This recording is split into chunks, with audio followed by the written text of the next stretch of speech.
Hello friends, welcome to FDR India. Today with Dr. JP we'll discuss the role of political parties in our democracy. Hello sir. Hello, Ankit. Sir, despite being a multi-party democracy, you've said it time and again that the real contest is between two parties. Why so? Where has the system failed? Yes, with one modification. You must take the state as a unit of politics, Right. not the nation. We're all obsessed with national politics, Delhi centric debates, etc. But the reality is, while there are multiple parties in the country, in most states of India, there is a duopoly.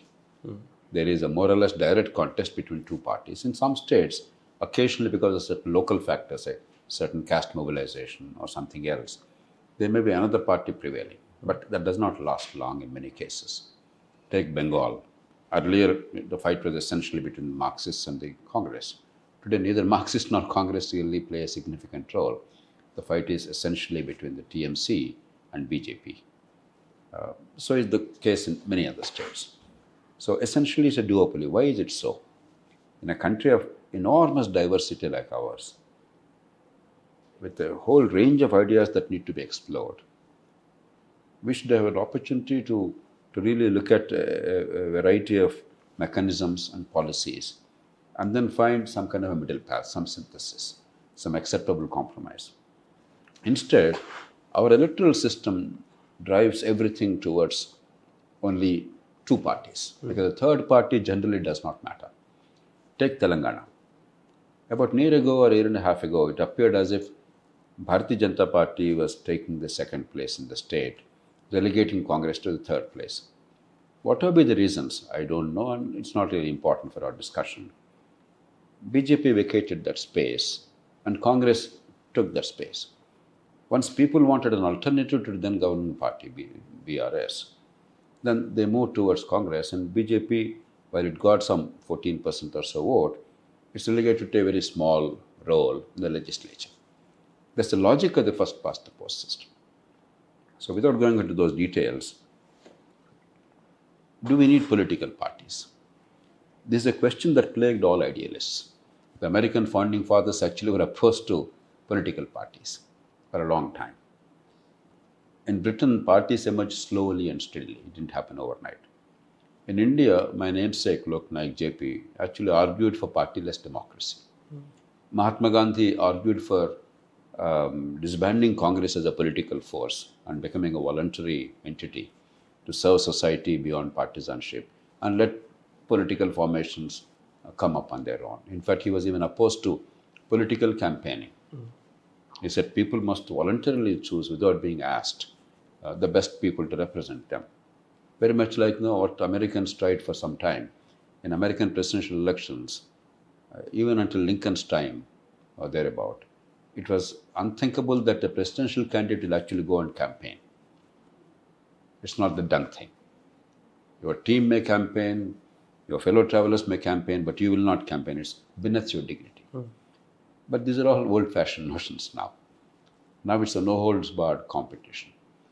And without political parties, there is no real forum for political mobilization of the people or the political participation of citizens. Some countries, notably Switzerland and other countries, they don't have such strong party system. But world over, democracy and party system are more or less synonymous. It's not the most pleasant thing, because the moment you have a party, you become tribalized. You become narrow. Your focus is no longer public interest entirely. It's about your parties gaining prominence. Now, in an ideal system, you must not worry about which group is gaining dominance. You must worry about what is the outcome of the political process for the people. I think, honestly, I don't think that is the pattern today in the world. Take India, take Britain, take France or Germany. Germany is actually much better for a variety of reasons. Some of continental Europe is much better. Take United States, most notably, how polarized it is, how utterly divorced from promoting public good. But parties have four functions essentially, without which we cannot really run a democratic system effectively. The first is, as I said, for the participation of the people, a vehicle, a platform. The second is allowing people to not only participate but to allow the rise of the best people. Best in the sense people with integrity, with competence, with a sense of public good. These are the three qualities required: integrity, competence, and a sense of public good. Integrity and competence, if they are only sterile, without a sense of public good, that will not work. If there's no integrity, if you have all the passion in the world and all the competence, it will go to private gain. And if you don't have competence, all your passion and integrity are of no use. At the end of the day, we need outcomes. So all three are required. Parties are about allowing the rise of such people in the political landscape for leadership positions through honest means. That's pretty easy to understand, but that's not enough. Through rational means. You may be notionally honest as an individual. You don't take a bribe, you don't violate the law of the land, let's assume the best case scenario. But your policy framework is irrational. If you completely upend public finances, ignoring the long-term good, you indulge in short-term welfare at the cost of the future of the country. If you divide society on caste, region, religion, language, etc., in order to provoke primordial loyalties, to convert people into vote banks, that is not rational politics. It may be legally permissible, but it's not rational. So ethical and rational means. The third is provide genuine policy alternatives. Even if the goals are broadly acceptable, constitutional goals, societal goals, and perhaps even political goals, the fundamental goals, there's not much of a dispute really, notwithstanding the make-believe fight. The issue is how do you accomplish that? Otherwise, it's all motherhood and apple pie. Right. And finally, once you get the mandate, are you able to deliver on the mandate? That means the election is not about who is elected, it's about what happens after the election. So these are the four purposes. And for serving those four purposes, to train leadership, to promote leadership, and to give confidence, I think political parties are a necessity, though there are many downsides to political parties. So our challenge is, how do you get the best out of political parties, minimizing the disadvantages of narrowness of focus and election victory at the cost of the public good, and a certain sense of tribalism prevailing, a polarizing atmosphere in the country, you versus us, them versus us, rather than the country first kind of a thing. So I would say parties are necessary. There's no question about it.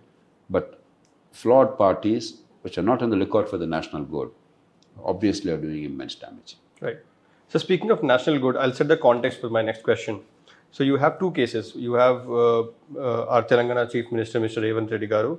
In a gathering the other day, he said that he looks up to the Prime Minister Narendra Modi as his elder brother, and he wants Telangana to play a key role in the national economy. On the other hand, you have a DMK minister from Tamil Nadu who says that it's a controversial statement, but he says that India is not a nation. So where do you see regional parties' role in nation building? Ankit, regional and national in terms of politics, parties, are merely terms of geographic spread, not ideas and ideology. Right. You have national parties often behaving like very narrow parochial regional groups, provoking animosity and regional sentiment at the cost of the national good. You have regional parties limited to a geographic area, but have a broad national approach in their outlook and take a much more consensual view. So regional and national is merely an election commission's classification based on where you have political strength. Right. So we should not take the idea that the word regional makes you totally parochial. The word national makes you broad-minded. It's nonsensical. Right. No, it's a bit like every country which has in its title the word democratic or people's republic is by definition a dictatorship. To the best of my knowledge, there is not one country on earth which calls itself in its title democratic or people's democratic republic. None of them is a democracy. So what you call the label does not make the content. So don't confuse between these words, regional and national. Right. Undoubtedly, what's happening is increasingly parties are playing a regional game. It's all over the world. You come to one state, say one thing to please the audience there. Go to another state, say the exact opposite thing to please the audience there. In fact, paradoxically, strong regional parties, which are sure of getting significant public support, who have credibility in the eyes of the people of that state or region, they are more confident in taking a broad national view because they know that their clientele, their support base will not disappear because they have stood the test of time. Oftentimes, it's the national parties that are compelled to show their local loyalty. Therefore, they make the local party say something in one state, another thing in another state. Take the Kaveri dispute, what the parties do in Karnataka versus in Tamil Nadu, for instance. Diametrically opposite, same party. So, don't be confused by national versus regional nomenclature. Many people genuinely believe, with good intentions, that regional parties, if we simply eliminate them, India would be fantastic. If national parties are all, they only survive through parties, it will be fantastic. It's absurd. It's illogical. It's absolutely devoid of any factual basis. And a country of India's diversity, where even a small state is bigger than a vast majority of the nations. A state like Telangana with 3.8 crore, 38 million population, for us it's a relatively small state, right? Globally, it should be in the top 50 or 60 countries in terms of size. That means about 100, 120 countries are smaller than Telangana state, or maybe 140, 150 countries. So, and it's rich diversity, caste, region, religion, language, with all these things. To assume that one party or two parties will be able to fulfill the aspirations of all the people, not to speak of the ideological spectrum. Some people have very limited state role, extremely constricted state role approach. Some people want a totalitarian state. Some people want somewhere in the middle. Some people give emphasis to education and healthcare, the state's functions. Some other people think of something else. No, you have a whole range of opinions. And after all, that's what democracy is about. Unless the diversity of opinion is there and there's a clash of ideas, you don't get the best out of the system. So it's not a bad thing if we have enough parties to satisfy the aspirations of the people of the country. Right. But as I said before, within a state it's actually a two-party system in this country. Given that, I don't believe that national region is important. What is important is there adequate space in India both for public discussion and for representing the voice of the people for various shades of opinion? And is there a reformist element in our politics? Can a reformist element survive in our politics? The answer to both is no, unfortunately. At best, our political parties are giving representation to certain groups, lending voice, which is important in a diverse country. But I don't think there is a diversity of ideas. I'm not talking of slogans. I'm talking of genuine ideas in terms of what is the best way to promote public good in a variety of sectors, from agriculture to education to healthcare to rule of law to decentralization to urbanization to a whole lot of things. And I don't think there is quality public discourse within the parties or outside.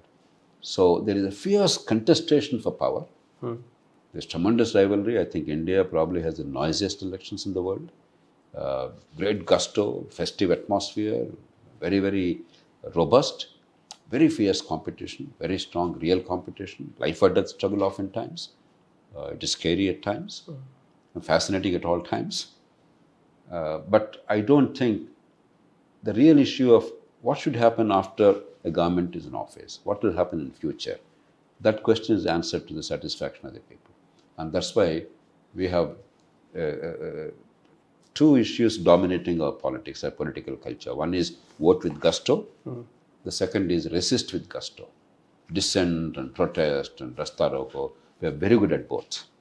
We have to go beyond that. So you've held it before also that politics is a noble endeavor, and but we still see that, like you said, there's no reformist agenda in politics, but the ideas that you stand for, quality education, healthcare, small town development, agriculture, and economic growth, these are supposedly mainstream public issues but why aren't they converted into political ideas? These are motherhood apple pie goals. Unfortunately, we have not yet moved to a stage where we made them the central pillars of political debate and choice, public choice. Our debates still are very rudimentary. Is it a chicken and egg problem that, does the debate come first or the political parties come first? Parties generate debate. Parties cannot get away saying that unless there is a debate, I am not with, then why are you there? What is the purpose of having a political party if you simply wait for the debate to be generated by society? Certainly, media plays an important role. In all this, the quality of public debate in the media, the quality of think tanks that generate a set of ideas based on facts and logic and global experience, they're very important. Both these are not very strong in India. Media is fascinated by the power game, tu me, all the time. It's become a 2020 cricket match in the large part. There's no depth in debate, unfortunately, and they love polarizing and then getting the eyeballs. Think tanks are far too few in the country, and most of them are very traditional in their approach. There is no willingness or ability to break new paths. Therefore, political leadership cannot abdicate itself. No. Ultimately, politics is about ideas.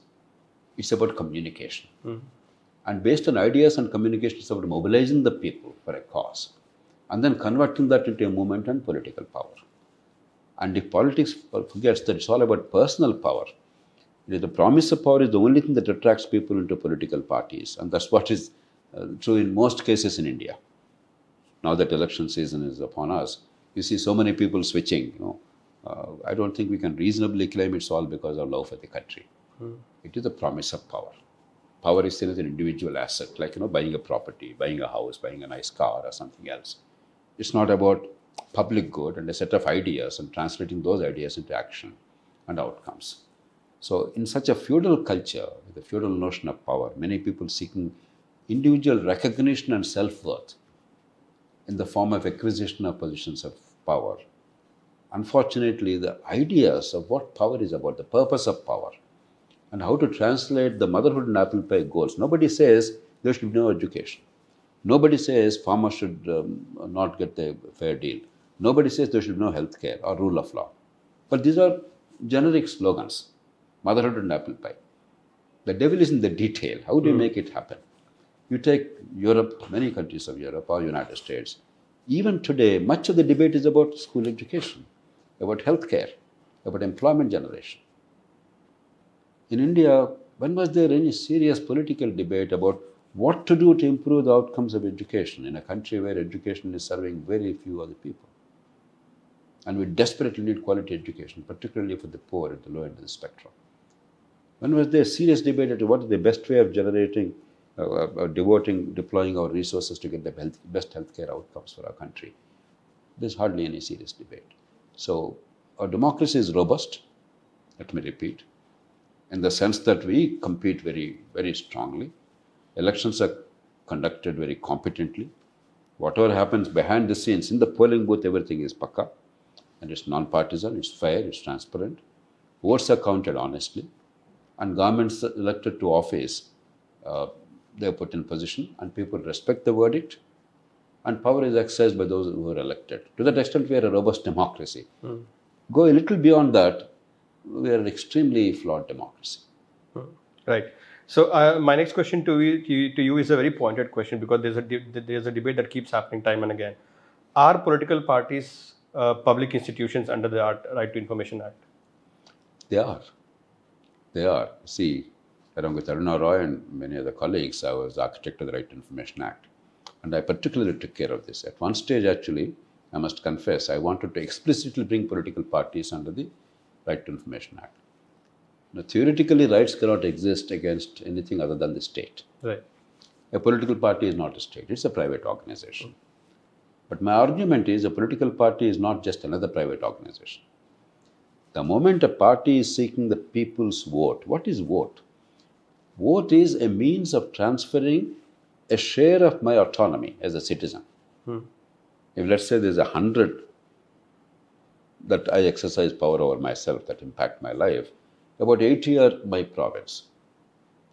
But about 20, which can only be delivered by the collective effort not by my hard work, by my education, by my decision, but by collective endeavor, I am transferring it to you, the political party. In other words, you are taking away the people's autonomy, which they are transferring to you consciously. Two, you are seeking the right to utilize my tax money, the people's money. And three, in order to convert your agenda into action, you are taking the power to make decisions on behalf of the people and to make laws with which the people must comply on behalf of the people. Now, once you wish to exercise that power, you cannot claim that you are just another private society and people have no rights. No, the right exists. It's a democratic right. That was my argument.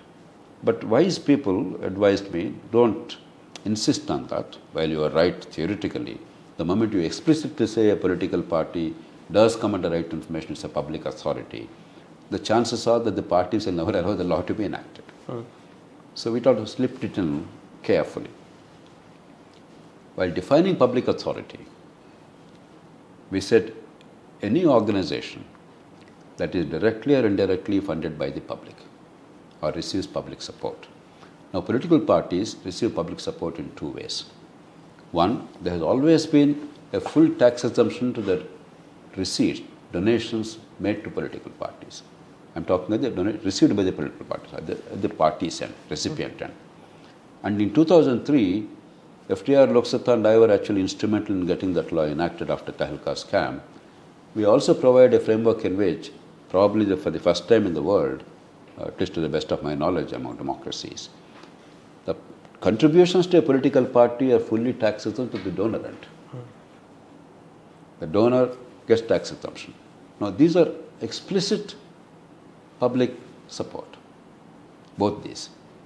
And therefore, they come under the public authority. And that's what the Central Information Commission held. But in a country where obligations exist for you but not for me, that is our culture. Even as citizens, let's be truthful, you must follow the road traffic rules, you must follow the queue system, but not for me. There's every reason why I should violate that. Somehow, this absence of a sense of common fate is part of our ethos. It will change. We have a lot of strengths in society, but there are also certain deficits. So in such a country, political parties or any organ of the state wants other people to comply with these norms and be accountable, but not themselves. We have actually a High Court which argued before the Information Commission. A CIC himself told me, the first CIC himself told me, the High Court said, we do not come under Right to Information Act. When the CIC pointed out that, look, you are a constitutional authority created by the Constitution, under the Constitution, they said, no. We were created by the Crown, British Crown, by a Queen's Charter. It was the Presidency High Court. And it's true that they were first founded based on the British monarch's charter. And they had the audacity to make that argument. In democratic India, Republican India, and a constitutional court that's actually supposed to understand, interpret, and uphold the Constitution. So when that is the case with constitutional courts in India, political parties also think that they are immune. So I have no doubt whatsoever. Political parties have to be transparent, and we have to go beyond this. Take Germany. In Germany, political parties are regulated by a federal law. What they decide is none of the business of anybody else. It's their business, as long as it's broadly within the framework of constitution and peaceful and lawful, etc. But how they decide is not your private business. It is the public's business. Because the political party is the platform for the people of the country. It reflects the aspirations, sacrifices, dreams, and hard work of generations of people. Therefore, how did you become a leader? Who becomes a leader and how? How do you choose candidates? Who will choose the candidates for the party, for elective office, and how? And are you accounting for the money? Are you transparent about the resource mobilization? And most of all, in terms of resources, are you utilizing it in a lawful way? These must be mandated by law. A party cannot simply say, it's my private business, I can do pretty much what I want. Even a private business must actually conform to certain accounting norms. But a party must have a much higher standard of accountability. In India, we are far from that. When in 2002, 2003, the whole issue of disclosure started with Lok Satta movement in 1999, when we came up with a list of criminals contesting elections at that time in the then Andhra Pradesh for Assembly and Lok Sabha together. It sent shock waves in the country. It generated litigation because a friendly organization, ADR, went to the court. And then once the court gave an order, Supreme Court, Lok Satta led a movement at that time for disclosure, and then we made sure it's mandatory. Every single political party, including the parties that claim that they have people's support. No, I mentioned to you People's Republic kind of a thing. The people's parties. They all said, who are they to ask us for information? We'll do whatever we like. Why should we give information? How can there be disclosure? With vehemence. Very few in political spectrum took a view that people have a right to know about parties. So, forcing parties to conform to certain norms and be accountable to people is like asking a patient to allow extraction of teeth. There's always reluctance, there's always fight to preserve their privilege at the cost of the people. Even as they mouth slogans of democracy and people's sovereignty and Janta Janardhan, we must not be influenced by those slogans. We must actually enforce accountability, even as we have respect for the political process. Because politics is a very tough thing. As you said, it's a very noble thing because it really resolves the conflicts in society. It reconciles the short-term benefits people seek with the long-term good that we have to promote. And there's always a challenge of limited resources and unlimited wants. Somebody has to prioritize. These are very difficult and painful and complex things. Compromise is a necessary art in politics. And to do it day in and day out for the public cause is a remarkable effort. And a country like India, it's a Herculean effort. So they deserve our gratitude. We should respect them. And in some respects, they're doing a great job preserving the unity of the country. And generally speaking, very progressive legislation. Take women's rights, take caste and other things, take modernizing religion and eliminating all the heinous bad practices or superstitions. Generally in Indian polity, there's an impressive consensus. We're only seeing how they're fighting for power, but we're forgetting there is an incredibly impressive consensus in the country on the good things about. Take women's rights. Look at America or other countries. Reproductive rights of women are always challenged. The court actually said no. All kinds of silly things are happening. In 1971 or thereabout, in India, by unanimous consent, a law was enacted allowing medical termination of pregnancy. Without any fuss, women are able to exercise their right on a mega scale. I can give many examples. So there are some areas where our political system is performing remarkably well. We are ignoring that. But there are many areas where they are performing ignobly. There's a lot of room for improvement. Right. Speaking of room for improvement, sir, you said that the systemic flaw of having a first past the post system is the reason behind our challenges. What is the way forward? What is the alternative to FPTP system? I have no doubt it was ill-suited to our conditions. There was no good reason except that we were familiar with it and we never looked beyond Britain, maybe a bit of United States, looking at electoral systems. There was no realistic explanation. But even then, Dr. Ambedkar and his colleagues did a remarkable job.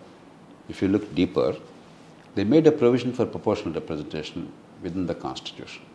Nowhere in the Constitution does it say it should be winner take all first past the post system.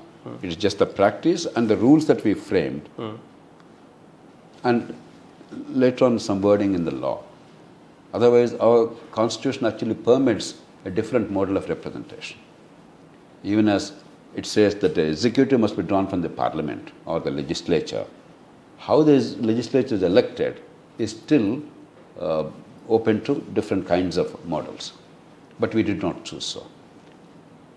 In the process, what happened is, because one more vote means I win, one less vote means I lose, there's a desperation on the part of political parties. That led to three consequences, particularly in a centralized climate, when people do not see the delivery in a tangible manner that affects their lives. In a centralized system, people don't see the delivery that affects their lives. Right. At best, I can see some infrastructure happening, I'm happy with the national highways.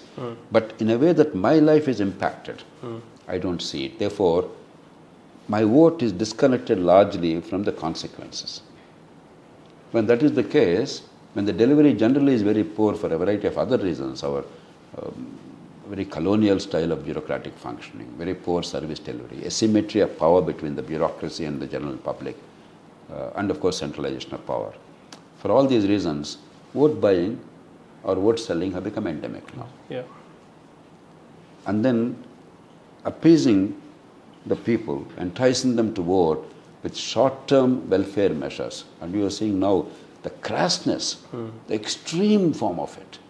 In any democracy, some amount of welfare is inevitable, necessary, both to minimize the hardship that faced for the time being and to get them into the mainstream of political decision making, embrace them and give them that confidence and then build a consensus. Right. But if that's all that is governance, that I give you this, who are you to give in the first place?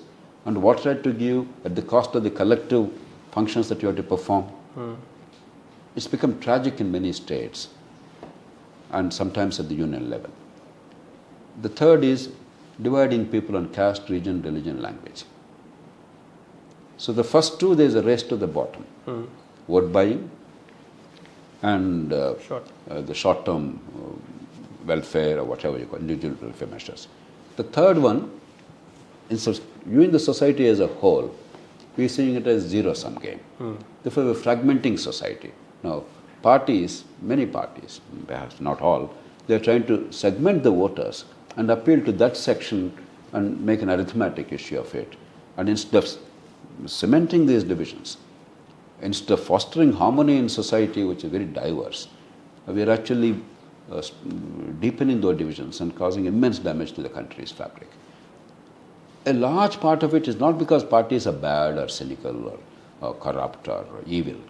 It's because they feel compelled, given the electoral system, in order to survive. I believe the best way is move towards proportional system, where the percentage of votes that the party gets can be reflected in the representation. That has enormous merits. It will eliminate the incentive to buy the vote. Because the candidate is no longer getting the vote if he spends money. It's the candidates that are substantially spending the money to buy the vote. Because in India there is this fascination for power. And they're willing to invest in some states 20, 30 crore rupees for even an assembly seat, which is absurd, but that's the way it is. That's the fact of life in many parts of the country. But the moment it's the collective that's getting elected, not an individual, that incentive substantially disappears. The second reason why it disappears is when it's not the first past the post system. If I get a few more votes or few less votes, it's not life or death. Whereas in the winner take all system, it's life or death. One vote is life or death. When it's not life or death, why will I spend so much money and risk so much? So the incentive will be altered. From the governance point of view, it's good because a variety of genuine views, alternative policies, they can be competition. If 10% people believe that, let's say, fiscal prudence is critical, if another 10% or 15% believe education and healthcare of quality are vital for our future. Now, these people, once they have representation in proportion to the votes they get, there is a voice to fight for those causes. Now it's all getting submerged. That's lost. And in a country where political system needs desperate reform, away from this money power, muscle power, criminalization, and short-term welfare and divisions, reformist elements must come, which bring the elements that bring nobility into politics. Now they cannot survive in our electoral system.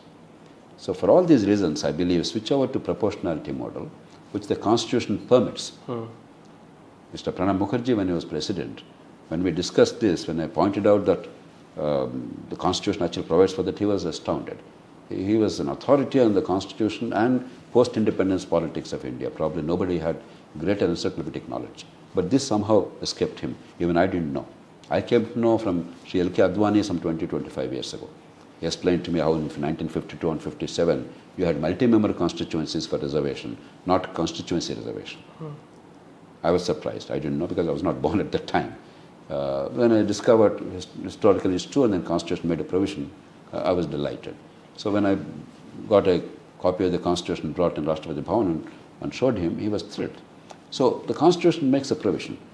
But no system is perfect. I want to make 2 points here. No system is perfect in itself. You have to decide in your context, what works best. If you're in Britain, if somebody asked you, should we switch over to proportional representation, I would tell them no. Because the basic functions of politics, at least until recently, though there is some dysfunctionality in Britain after Brexit, until recently, the basic functions of politics are performed well within the existing system. So don't tempt fate. Don't try something new just for the sake of the newness. It doesn't make any sense. Whereas in India, as we discussed today, there are many distortionary elements in politics, undermining integrity, competence, and delivery, and public good ultimately. Therefore, we have to look at alternative. The second broad point is the current model also has some advantages. The first past the post, winner take all system. With even 40% vote, you can form a majority government, the stable government. Indian people want stability. Probably India also needs stability. Maybe we overemphasize stability, but certainly stability is not something to be dismissed lightly. So how do you bring stability in the proportionality model where it's very difficult to get 50% of the vote? Remember, in our parliament, the highest vote that a party got was in 84 after Mrs. Indira Gandhi's assassination. They got short of 50% even then. Nobody in India got 50% plus vote in the national election so far. So it's unlikely that will happen in the future also. Similarly, in many states it will not happen. If that is the case, how do you bring stability? That's a very important consideration. And the second issue we have to consider is the exact opposite. If a very small percentage of extreme elements also have representation, then the country will be fragmented needlessly. Already we are divided on caste, region, religion, and every caste will form a party. That's not what we want. So we must have a reasonable threshold. Let's say in a major state about 5 or 10% vote minimum required to have representation. We can decide. So both these must be addressed, but they can be addressed. For instance, the largest party can be given in each state another 15% or so, or 20%, or whatever the system desires, bonus seats, so that you get disproportionate advantage. While the system is based on proportionality, incentives are altered, the actual representation is a little disproportional in order to ensure a comfortable majority government. We can easily do it. The second one, you can have a reasonable threshold of voting requirement in order to be represented. So these are matters of detail. But the reason why I'm mentioning is no system is perfect. You have to carefully design it, looking at what works for you, given your current conditions, the way your electoral system has evolved over time, and what is its status today, and what is the best way to alter the incentives and bring about the best outcome. Right. So speaking of reformist agenda, my last question to you is, do you think coming of Aam Aadmi Party is a boon for our society, because they've been talking about education, healthcare in Delhi? I must be very candid. I respected them, supported them, endorsed them. Many Lok Sabha workers were with Aam Aadmi Party. And many people identified with the vision of a clean India, clean politics, and competent governance, and focus on education and healthcare.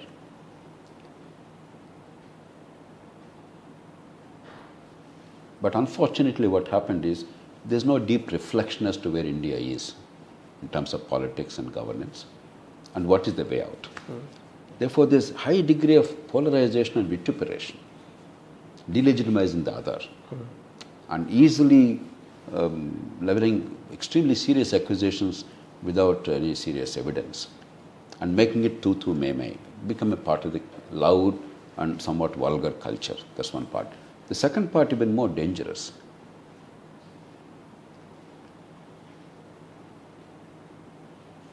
I genuinely believe that welfare is necessary in any democratic society, particularly in a poor country. But if all that you offer is welfare in the form of short-term individual benefits, you don't have an overarching governing vision, and you don't know how to balance economic growth with short-term welfare, then you are paving way for disaster, unmitigated disaster for the country. Now, Delhi city is a unique city with the highest per capita income. Right. And therefore, and any city, if you're only governing a city state, it's aasan ke khel hai. Because cities generate revenues, and most of the money is spent in rural areas. When the city is your primary jurisdiction, you only have revenues with very little expenditure. Therefore, Fiscal profligacy can easily be sustained. But that apart, if your only agenda is short-term individual welfare, without any overarching vision and balancing economic growth with welfare, then it's an unmitigated disaster. Now, Aam Aadmi Party pioneered this whole old pension system, which is an absolute disaster at the cost of the people of India. There's no question whatsoever. And states like Punjab, elsewhere, wherever they contested, they propagated the theme that everything can be free, and that's it, that is governance. I think there's much more to governance.